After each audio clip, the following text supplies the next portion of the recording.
Hello, listeners, and welcome to another special episode of Subscription Scaled. I'm your host, Nick Frederick. Joining me today as co-host is Josh Mathers, and we are here today to talk about retention and revenue recovery. We're joined by a couple of esteemed guests who bring to us expertise in these areas, Kevin Salerno from Newfold Digital and Kristen Vandendresch. So Kristen, Kevin, welcome to the show. Thank you. Thank you. Glad to be here. Yeah, good to have you guys here. We're excited to dive into this topic. As we had talked previously, this is one of those that everybody's paying attention to right now.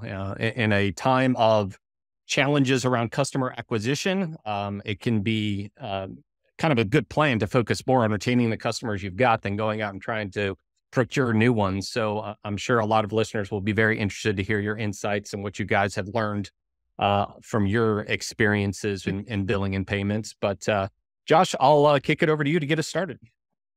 Yeah, great. And thanks, Kevin, Kristen, for joining us today.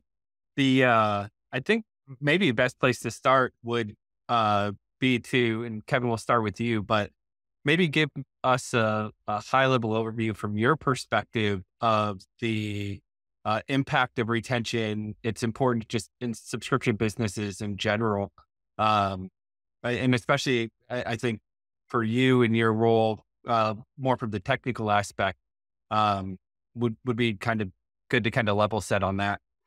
Obviously subscription billing is a lot of merchants today who are not subscription billers try to get into this recurring model because it's kind of, they look at it as the golden nugget, for lack of a better term. I've been working at Newfold Digital / Constant Contact for about 20 years, focused on the technology side. So, there are certainly a lot of challenges in today's world in the subscription business to ensuring that you're capturing as many successful payments as possible. Oftentimes, we talk about it. We say, well, we're not really selling. We're in the business of payments, right? So, we are selling, digital goods, but in reality, we are in the business of payments and trying to optimize those payments and bring in the most revenue possible in that channel. So it's when you start to look at it and break it down into the realities of the business, it just, in fact, is just looking at kind of your authorization rates and your ability to collect on a customer. Great. Kristen, any insight from your perspective or anything that you would add as far as the importance that retention plays? Yeah, absolutely. I mean, retention's key, especially when we're talking about subscription-based billing. That's, the number one thing that you need to go for. You don't want to look at, losing file size or people that have already committed to being your customer just because of a payments issue. That could be something that's something that we can control, like within the business itself, or something that should be on the consumer side. But there's smart ways around it that as a business that we can manage too. And to Nick's point, that the technology aspect of it is critical. So there's just so much that we can do within our own, world, our own ecosystems that impact the retention rate, that if you don't have any visibility to, and you're just starting out in the payments field, or you're just starting to get into your feet wet into subscription billing, that can make an incredible difference in your bottom line. And looking at actual retention rates themselves, you can see them skyrocket. To drill down a little bit on the word churn, it's thrown around a lot. Executives use it a lot, and especially around subscription-based businesses, but even those that now have an extra subscription program as part of their overall offer. But it really comes down to two, I'll call them broad buckets, I guess, if you will, around customer-related churn, or that voluntary churn of a customer just actively saying, I don't want this product anymore, or want to discontinue it. And then this other bucket, kind of what you were just talking about, Kristen, which is more of the technology, billing errors, things like that, which are, throw them into that involuntary bucket, but are things that you can theoretically at least cure without the customer's input. So do you guys bucket those differently? Maybe Kristen, we'll start with you this time. And then within your organization or in your experience, are those things addressed separately or together? That's a great question. Absolutely. They're two totally different animals. I think that you can see the two bleed together at certain points. You'll have a customer, if you're looking at voluntary churn, they'll have a customer that tells themselves, okay, well, I know I canceled that credit card and that's the card that this company has. So I don't have to contact them. Like it'll just die out naturally. You're definitely going to see some use cases bleed into each other. However, I think just from my experience alone, addressing those involuntary churn buckets is, if you're going to put your time and energy into one thing first, that would be the first thing that you should 100% take care of. Like if you're talking about like the value that you're bringing to your C-suite or your executive team and what you're doing as a billing professional within your own company, if you can come to them and say like, well, hey, at the end of the day, we're doing everything that we possibly can from a technology standpoint, from a process standpoint, from an operational standpoint. We know that we have our I's dotted and our T's crossed, and that there is nothing that's falling out of that revenue bucket that we can't control ourselves. Those involuntary churn use cases can get really, really granular, but that's, sort of like as a billing professional and payments professional, that's sort of like a no-brainer that you should have kind of addressed first. And then secondary would be, but only minor, just a tiny bit secondary, would be those voluntary churn use cases also, which, there's a lot that happens within the voluntary churn use cases that we don't control as billing and payment specialists, right? It could have to do with product quality. It could have to do with the way that we're talking to customers, our marketing message, the copy that's put in front of people to buy. So there's only so much, legwork that you can do there, but there's definitely stuff that can be done. So we've talked about, loyalty programs in the past. We've talked about, the cancellation process. What does that look like? Are there steps involved that can kind of give pause to the customer when they're looking at canceling? A lot of what's spoken about in our world is, the easier it is for a customer to go, the easier it is for them to come back. So there's a lot of work that can be done from a billing process, and just a revenue operations process that can make the voluntary use cases burn a little less for your company as well. Yeah, we could probably spend an entire episode just talking about the voluntary churn, because so many departments get involved when you want to address that, right? Everybody from customer service to finance to the sales teams, marketing teams, everybody is kind of involved in attacking that problem. But Kevin, for you, and you're coming at things from a technology perspective, I would assume that involuntary churn, the things that cause it and the ways that you can remedy it are a big part of what you're focused on.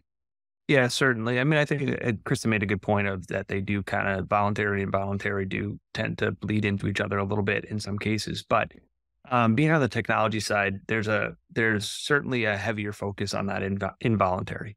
While some of the things that the business may want to do on both sides of the equation, whether it be loyalty programs, things like that might actually drive down requirements into the technology side, but involuntary churn is very, very technical in nature, right? So there's a lot of processes that go into play in order that you're trying to constantly improve over time that improve your collection rates. There's things like recycling and the dunning process. For those that don't know what a dunning process is, it's essentially a collections process, but where accounts are past due and they go through a series of steps within your systems, and that could be included retries of the payment method they have on file, account updates, looking for account updates from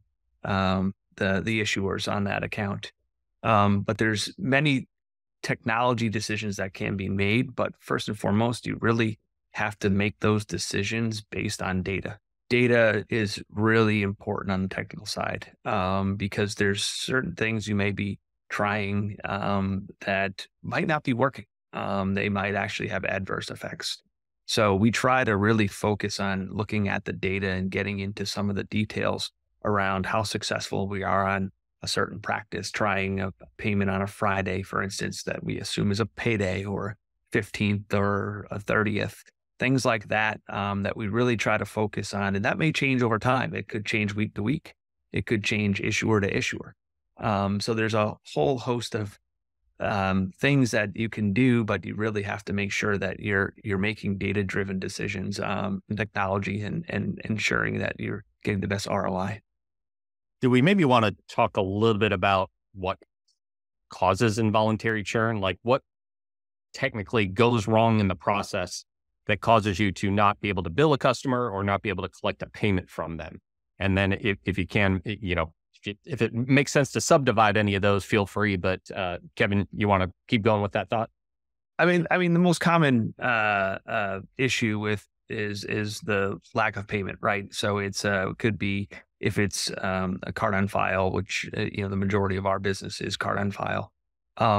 That it could be that they're insufficient funds. It could be that their card has expired. It could be that they have an invalid account. It could be It could be listed as a fraudulent transaction. There's a lot of reasons that go into those lack of payment, and there's other methods of payment that are less volatile. Things like PayPal may be less volatile because they have multiple funding sources on their account, for instance. So you may be more apt to collect or have that ability to collect on an alternate method of payment. Predominantly, that involuntary churn just boils in, at least a lot of what we deal with is the lack of payment. Kristen, any other big bucket errors that you kind of throw into in being involuntary? Yeah, I mean, Kevin hit the nail on the head. There's two things that really stand out when you're looking at involuntary churn, and that's, a lack of payment or just the fact that you can't successfully authorize that payment method that they have on file. Anybody in payments is going to tell you, like, there's, 5 to 6 payment decline codes that stand out head and shoulders among the others. And you have the generic decline reason codes and you have the more specific decline reason codes. And it's really important as a biller or a company that's doing subscription-based billing to understand where your dollars sit in all of those different categories. Just based off of the way that the payments ecosystem works, we all are kind of plagued by this dominant of this generic payment decline of a sort of like vague bucket of, we just can't charge this card. That's the biggest driver of involuntary churn that I've seen over my career. But there's a lot that can be done within those buckets to recoup revenue. If, like Kevin had mentioned, you really are willing and able and have the support within your organization to kind of get into the data and dig a little bit deeper and understand from, maybe a card issuer standpoint or the type of card that your customer is using, different ways that you can recycle and reattempt those payments so that you can successfully get an authorization even after a generic decline can happen. But the main driver, of course, is always going to be lack of payment or just the card will just not authorize. Right. Yeah. So we touched on a few terms out there, right? Kevin, dunning, recycling, account updater. Maybe for the audience, let's go through and kind of define some of these for those who are newer to it. So, Kristen, maybe give us your definitions of those three: dunning, recycling, and account updater, and explain those for the audience for us. Yeah, absolutely. So dunning would be the process that you as an organization go through in order to communicate to your customer that there is either potentially something going to be wrong with their card prior to the date that you plan to bill them and or at date of billing and after. So it's all the process that you go through as a company to communicate that to your customer and then, hopefully get a successful payment method on files that you can charge them. Whether that's at payment date or after the fact, that's all going to be wrapped up in your dunning strategy and whatever you're doing to communicate that with your customers. The recycling is an animal in itself, but really, if you have a successful recycling strategy, it can be super, super, super complex, or it can be very simple. It all depends on your business model, but it would just basically be the strategy with which you as a company look at a failed payment and then go ahead and reattempt that payment. And it could be, the strategy could be that you just wait several days, or you only wait, or you process it through different payment processors. Like that process, the way that you recycle a payment can be very complex, but that process hopefully ultimately ends in you getting a successful payment as well after a failed payment.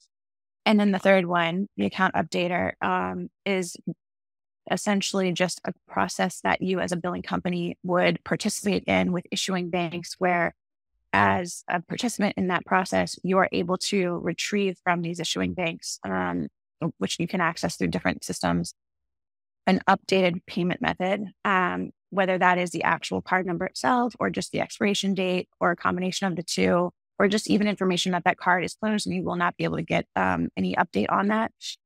You are working with that card issuer in order to get that updated information, whether it's pre or post payment attempt. And that way you as a biller have that information and you can work with that much more strategically than you would if you had no information on it. Yeah, I think that's a good point of the pre and post, because it depends on the processor that you're using. Oftentimes, that whether they provide or who you're using to get those updates from, that you could do it either proactively or reactively. And proactively means you're looking for an update prior to trying to authorize the card, and a reactive mode where at the time of payment, your processor is, if they have an update for it, they will repair that for you, and that transaction should theoretically go through. Or they will reach out to or check for an update with the issuers in those cases. So there are distinctions between how account updater works, and it does ultimately, it may affect how you manage your dunning and collections process. But there's different options in that regard. Yeah, I think, as you look at it now too, right, with network tokenization and the promise of improved authorizations and mirroring account updater up with that, right? There's a lot of nuances, I think, for merchants as they think about what their strategies are and all of these areas, right? And measuring the impact, right? Back to that data approach, measuring the impact that all of this stuff has on the bottom line of the business. Yeah, and I think a lot of folks might have been misguided by the belief that the account updater was the be all end all, and it was the solve every problem. But the way, I'm not even sure we ever got to 100% participation with issuers. But for the longest time, it was only participated by, some of the main big issuers. So you weren't getting account updates for all of your card base, and there's also nuances to what certain issuers are submitting updates for. There's situations where lost or stolen might not be actual. They might not submit an updated card for lost or stolen. So there's a lot of so it's not the be all end all and fix all of your collections problems. But if you're not doing it, you absolutely should be.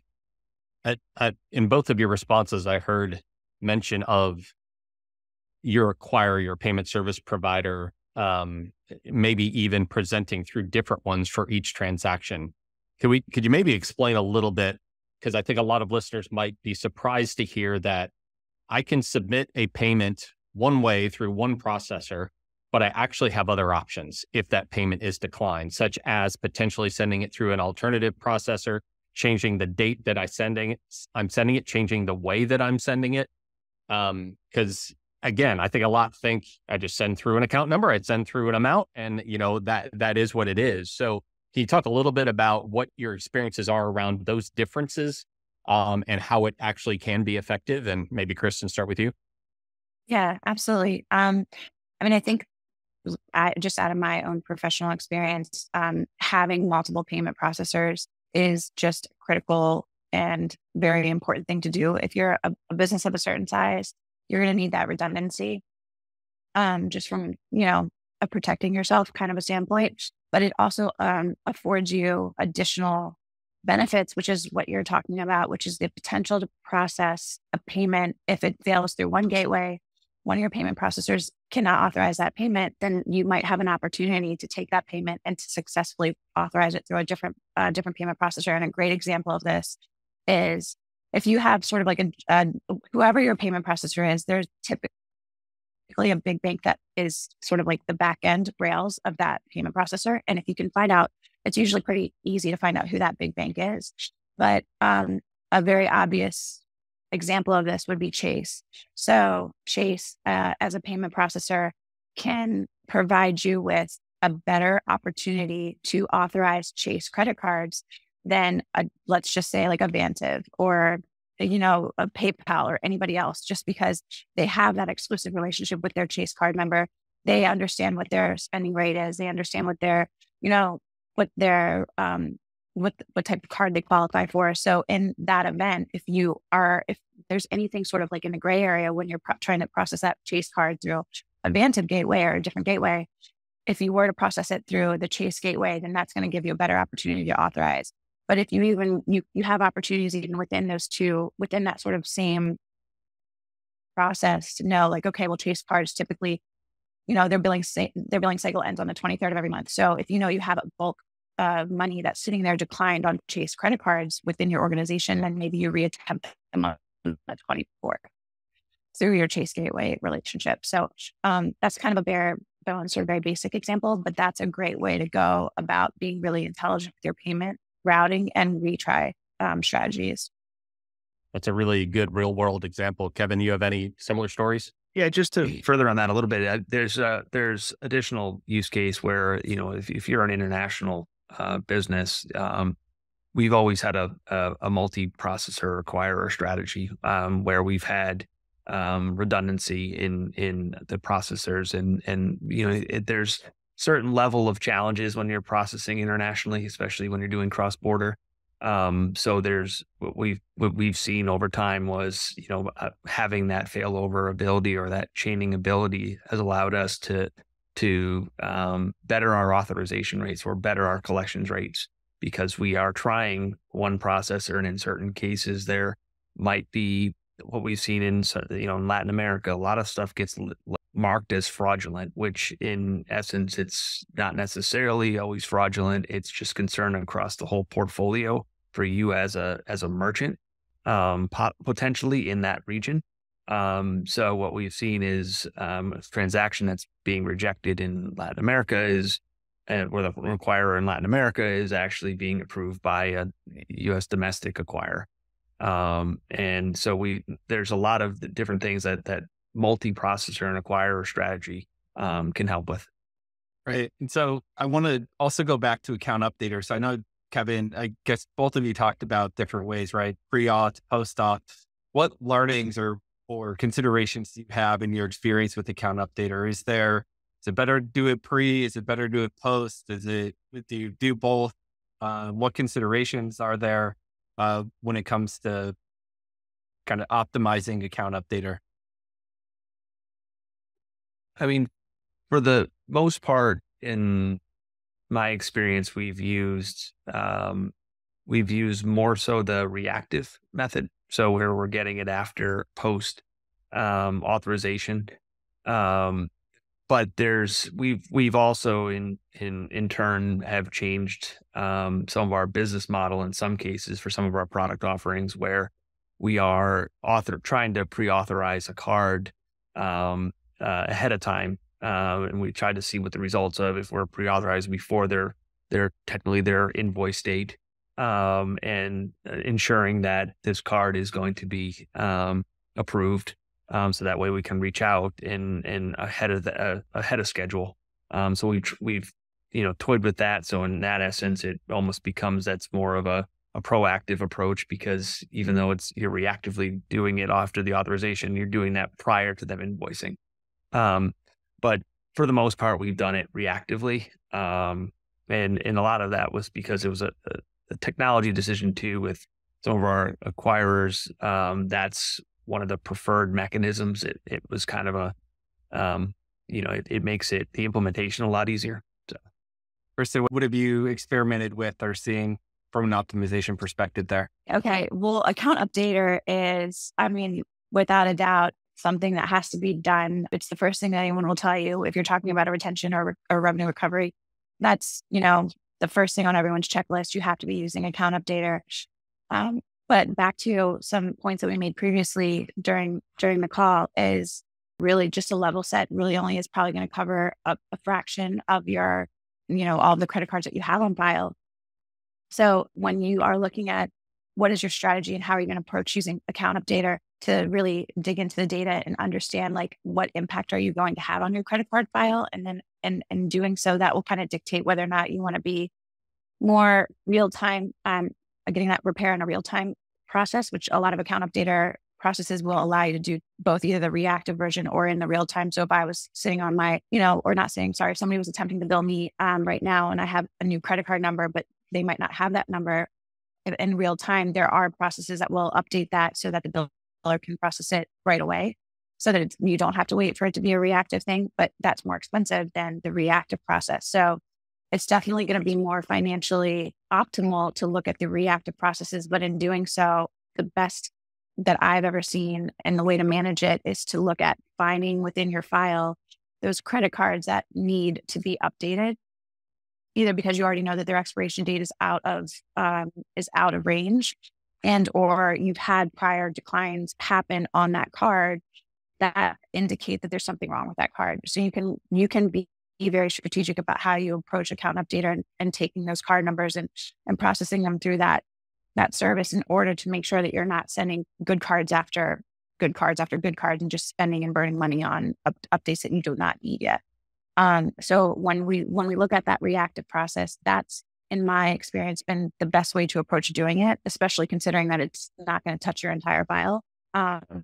It's best to look at exactly what you're going to get the most bang for your buck out of when you're going to even attempt to get an update.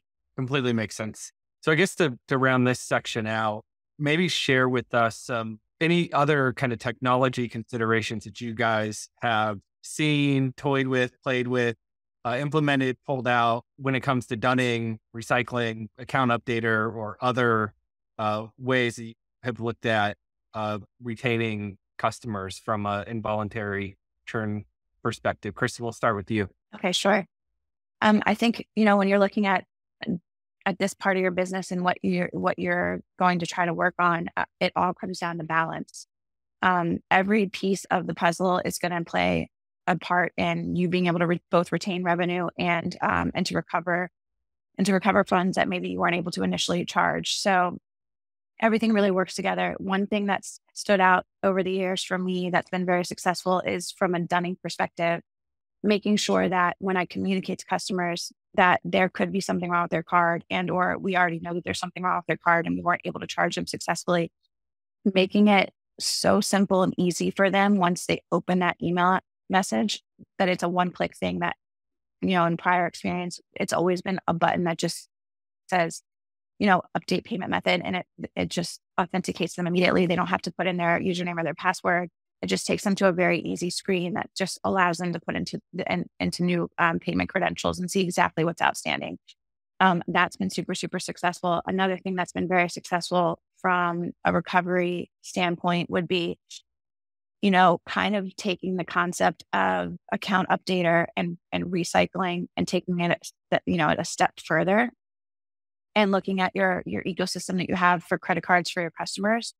And if this fits for you, it's a great option. If it doesn't fit for you, then not so much. But if you have a customer with multiple cards on file, another great way to recover revenue, and you have to be very clear in your wording and compliance and run this through your legal department, but is to use next best card on file. If we have issues with retrying the same payment method over and over again, and we can't get the customer to communicate with us, then if there's a next best card on file that they have given to us as a company to bill before, then that's part of our terms and conditions. It's part of our agreement. And we bill that card as a secondary or a backup card. That's brought, tons of money to the table in the past for us as a company, or the companies that I've worked for. So I definitely recommend that strategy as long as it aligns with what you're able to, work out with your legal and your compliance teams. Yeah, great points. Kevin, what have you experimented with or seen? Yeah. So from a dunning and collection standpoint, we've toyed around with over time of kind of when that communication is being sent. If a customer is going to get into our recycling flows, and we typically allow at least one attempt in recycling before we're actually notifying the customer, in order to not, obviously, in a recurring revenue subscription based, it's, you don't want to wake the sleeping bear. Oftentimes it's just kind of the nature of the business. So we've toyed around with when that notification goes out.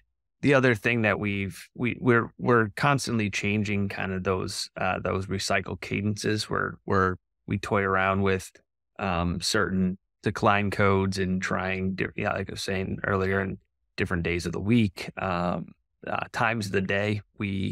We try to normalize all of our payment retry attempts to 10 a.m. local time. So we basically look at the issuing bank of the card and normalize to that 10 a.m. In hopes that we don't run into any bank downtimes, because we do know that does happen. Or there's, but when funds are put on their account, so so insufficient funds transactions go through. We also do a whole host of expiration date rolling in cases where account updater doesn't give us an updated expiration date. We do attempts based on rolling of that expiration date forward to 5 years and then rolling it back a year each time. And that we've seen considerable success in that, although it varies over time, like all of this stuff does. We've seen some good success on that, and then at other times depending upon the card and whatnot, we don't necessarily see as much success. Yeah, I think years ago, I think we experimented with some expiration date rolling ourselves, and we saw that if we didn't set an expiration date at all, then transactions went through at a high rate. Like I think there's cycles of these things somehow that get out there and just start working all of a sudden, then they stop working, right? And you have to try something else. Right. I think, and again, that goes back to, using data to make educated decisions from a technology standpoint. I think that's going to help you. That's going to help drive your decisions. And you constantly have to be aware of, that it's ever changing. They bucket decline codes. They bucket declines into certain codes differently over time, and being aware of that. There's certain decline codes that they don't want you retrying, and those do change over time as well. So ensuring that you're up to date on those things and you're pulling those out of your recycling strategy and potentially doing something different of how you're notifying the customer or how you're getting in touch with the customer, because you're likely not going to have success on those retries. So getting upfront, getting to those customers quicker. Kevin, I'm curious. I think you are in a fairly unique position, probably a little different from the average payment professional, of being the one responsible for payments, but also being in the nuts and bolts of the technology. So if you have a hypothesis about something, want to experiment, I would assume you probably have a lot of control and leeway to kind of play with things, right? Make those changes, see if it incrementally adds value, and then, quickly make adjustments from there or roll it back if it didn't, right? But like I was saying, that's not a common situation. So maybe, Kristen, for you, when you've had, at any of your organizations had I want to try this or I want to try that, trying to make the business case for IT, which can be very, very expensive, or even your third-party vendor if you're relying on somebody else to make these sorts of changes. How do you quantify it? How do you bring everybody to the table and say, hey, if we do this, I think this will be the result. And then, get the executives to say, put the stamp on it. Let's go give it a try. Yeah, that's a great question. And one that, I think based on the organization, it's received differently.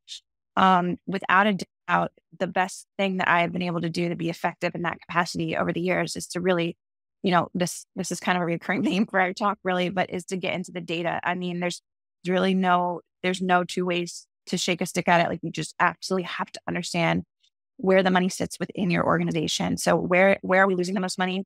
Where do we stand to gain the most money? It just boils down to those two different things, because that's what's going to sway their opinion, and whatever is the biggest pain point is what you address first. But you're going to have to trickle that down to everything else after the fact. And what I've done is just taken that opportunity and quantified it and say, okay, well, this is the amount of money that's literally walking out the doors every single day because we're not doing anything about it. This is the idea behind what I think will help resolve that. And best case scenario, we recoup X amount. Worst case scenario, we recoup Y. However, it's still money to the bottom line. Obviously, not every time that you bring that to an executive team are they going to think it's worth doing. I've definitely had tons of bad ideas in the past. But the good ideas have been very, very successful and profitable for the businesses. So, you kind of learn how to pick and choose. And a lot of it depends on when you want to take something and you have an idea on like, okay, I think this can move the needle. I think the best thing that you can do is to understand when you're going to communicate that to whoever's making the decision, understand what their motivators are.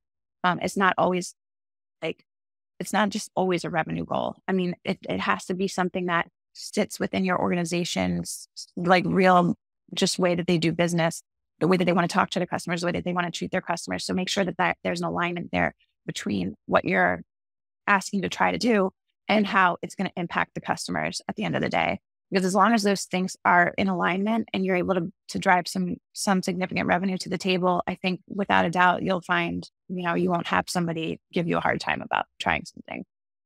Right. Right. Kevin, back to what you were saying, just in terms of the different strategies you've implemented to recover payments, taking out expiration dates, incrementing them, pre-authorizations, all of these different things, right? Where, there are some explicit lines, right? Whether it be card schemes or federal agencies, local agencies about what you can and can't do, right? There's definitely some of those, but a lot of things are just not covered or aren't, they're just not addressed in one way or another. So when you're trying to be as effective as you can, but still remain compliant, how do you keep on top of all of the different rules that are out there, because they're coming from a lot of different places? How do you stay on top of what you can and can't do, and not only what you're doing today, but what you want to do tomorrow? Yeah, that's certainly one of the bigger challenges, right? I mean, you can have any number of compliance rules and changes that may come into effect. It might be a local or a government regulation. It could be a card scheme regulation, right? So there's constantly things changing. And we all know that, at least if you read through some of the schemes changes and that they've documented or whatnot, they're not the easiest to read through and understand. They're not clear. And I feel like even sometimes the acquirers and the processors don't even know what they say or what they mean. But you really have to stay focused on those things. It's not only from the scheme standpoint, but government regulations. It's ever changing by state. There's challenge, this recurring business, the forced continuity. There's all kinds of things that change in how a subscription biller needs to operate. So it does take a team, right? You need folks that are invested in that on the payment side. It's one thing to understand it. From all the legality of a lot of things, but from a payment standpoint, you need to have a team that really focuses on those things and is up to date on those things, because it will change how your technology works, or could enforce how your technology works. But you really need to stay focused on that. How did you do it, Kristen? Because I think if your title is billing and payments within an organization, everybody else is probably looking at you to kind of answer the question, what can and can I do? Like, how do we maximize every single dollar? But it's impossible to read 2,000-page rule books of Visa and then MasterCards and everybody else's and all of the different, federal laws that are out there. So what have you found are some of the best ways to kind of remain on top of what the industry is doing?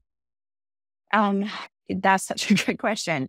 I mean, I think over the years, I have sort of fumbled my way into like the best process that has worked for me. And one of the things that I think has been really key is being able to attend conferences and industry events that sort of like jam pack all that information, all those updates, all the things that you need to be aware of right there in like a 2 or 3 day time frame, right? Like you can kind of be in those conferences, whether it's Card Not Present or the payments conferences that they do. There's some conferences called Subscribed, where you can kind of be in the same room as American Express, Visa, Discover, MasterCard. You can hear from other companies that are facing the same issues that you're facing. And when you have that sort of face-to-face time, you're attending those events, it's really invaluable, because you'll learn more there and be aware of more that's going to come into play over the next 6 or 8 or 9 months than you would if you're just trying to manage your day-to-day job every single day by yourself. And, I was a one-man team for almost 10 full years, managing the billing and payments for, 10 to 16 companies at a given time. So that became almost unmanageable without being able to go to those types of events and to interface with those different pieces of the puzzle. Another thing that's been super invaluable to me as well has been able to work with great partners. I found and know some incredible people in the payment space over the years that have always been sort of like able to tap me on the shoulder or just say, hey, have you seen this? If you can sort of like make friends with other folks in the business who share, the same sort of role that you do, if you can kind of keep each other informed, that's another great thing to do. I oftentimes will go on just LinkedIn and find people that do what I do as well for other companies and just be like, hey, do you want to chat? Do you want to spend 5 minutes? We can share information about like what I'm facing as a challenge and maybe what you're facing and see if we can help each other out. That's another great way to do that. Not being afraid to, I think, like just have a conversation is one of the best ways to keep yourself informed and on top of the ball. I would just say I couldn't said any of that better myself. I think your network, right? The events that are out there, obviously there's articles, right? They release their schedules of changes if you're the card schemes and you can follow this stuff through that's, I think, the long way around it, right? For us payment professionals, but that networking opportunity, I think, can really shine through and be helpful for everybody. Yeah. I mean, that's evidenced by this entire series that we're doing right here, bringing in, professionals and who have perspectives on different areas of recurring payments.